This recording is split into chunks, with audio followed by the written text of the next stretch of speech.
Hey mga Komshi, for today's video, balak nyo rin ba kumuha ng theoretical driving course at gusto nyo ng libre?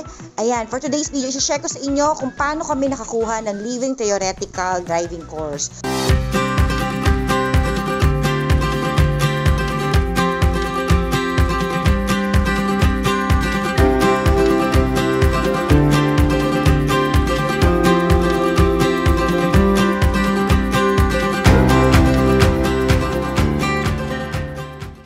At simulan na natin agad-agad, huwag na tayo magpatumpik-tumpik. Alam niyo na pag libre, mabilis tayo dyan. So yung mga nangangailangan ng theoretical driving course na libre, eto ang isi-share ko sa inyo. Syempre, ang una nyo munang gagawin ay mag-like and follow sa LTO National Capital Region na official Facebook page. Ayan, nasa screen nyo nakalagay at saka yung kanilang address. Diyan kami nag-follow. At sakto naman may nakapost sila at may opening pa. So ginrab na namin yung opportunity na yon.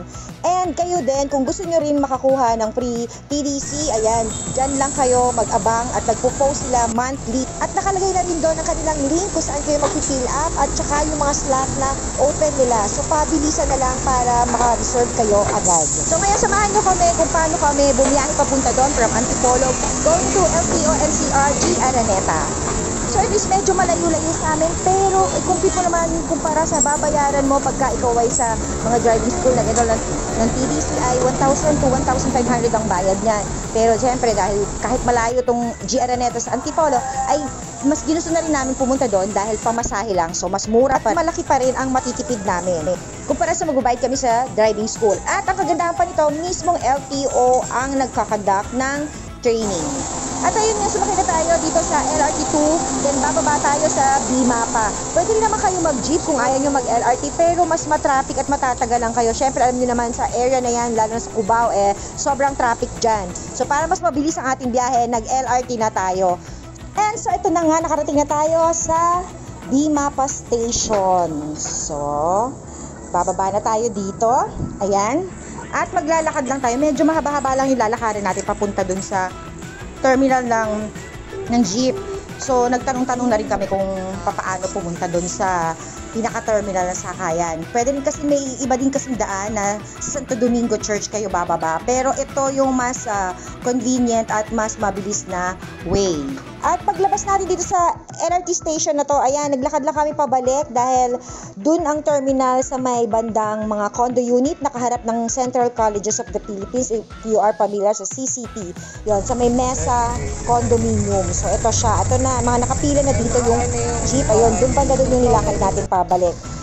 So pag nakasakay na tayo, ayun, ang bababaan din natin is terminal din pagdating doon sa G. Araneta. Tapos maglalakad lang tayo ng hindi naman ganun kalayuan, pero ayun, mabilis lang talaga siyang matagpuan. So from baba mo ng terminal sa G. Araneta, mga dalawang kanto, may tatawin mo. Ayan, makikita mo na itong Land Transportation Office na nandito. Along the road lang din naman siya ng G. Araneta. So yun nga, pwede ka rin naman manggaling sa Santo Domingo, ganun din yung lalakarin mo, pero mas madali nga pag mag-LRT tayo. So papasok tayo sa loob, ayan. So tingnan natin kung pwedeng mag-camera doon, kung pwedeng kumuha ng mga video sa loob. So ayan, wala naman silang nakalagay na pwedeng, ay nabawal. So okay lang mag-take ng video. Teka, daan muna tayo dito sa scan para pagpasok sa mismong loob. So ito yung itsura nung loob niya. So, iikot ko lang kayo dahan-dahan. Ayan. Nakita nyo ba? Halos walang tao na nandito. So, kung kailangan nyo ng mabilis na pag-renew ng license nyo, pagkuha ng student license, lahat-lahat na dito. Dito na kayo pumunta kasi walang katao-tao halos. So, ito ititake mo siya 15 hours. So, 2 days siyang ititake. So, today is Thursday. Tapos bukas, ang pinaka-last ng seminar. So, after ng seminar, meron silang exam. Doon malalaman kung papasa kayo. Siyempre, di ba? Kailangan talagang pumasa kayo. So, ito yung kanilang training center. Ayan. Mas malapit Drivers po dyan. Education Center, G. Araneta. So, dyan sa loob na yan. So, hindi tayo pwede makapasok. Siyempre, yung anak ko lang, dahil sinamahan ko lang talaga siya.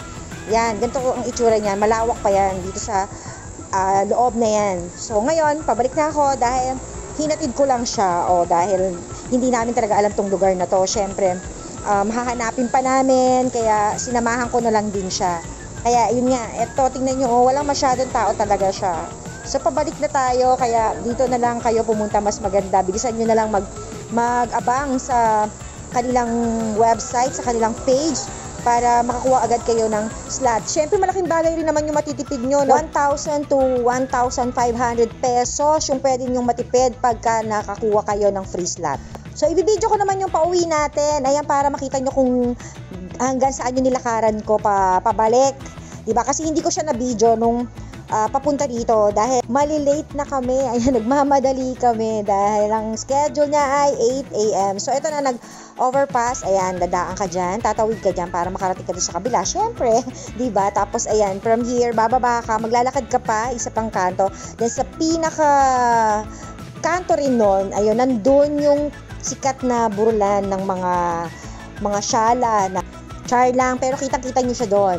Tapos, doon na rin mismo, yung terminal, pabalik, papunta, doon sa pinagsinakyan natin kanina, doon sa Santa Mesa.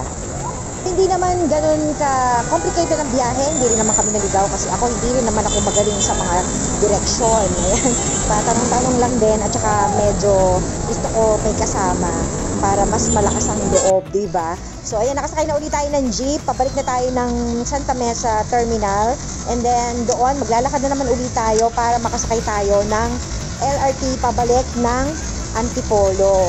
So, ayun nga, eto na tayo. At uulitin ko lang yung mga requirements na kailangan mo lang mag-fill up dun sa link na nakalagay dun sa kanilang website.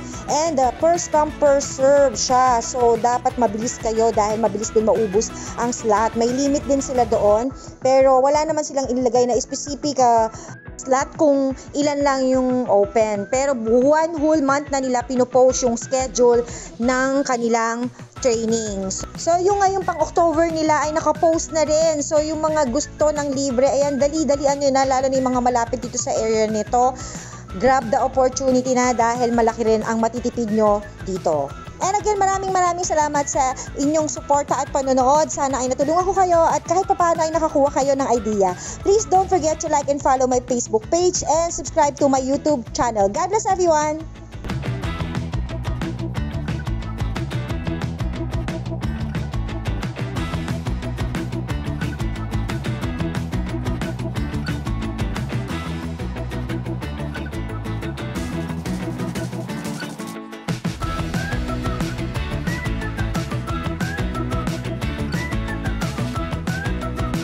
Take a breath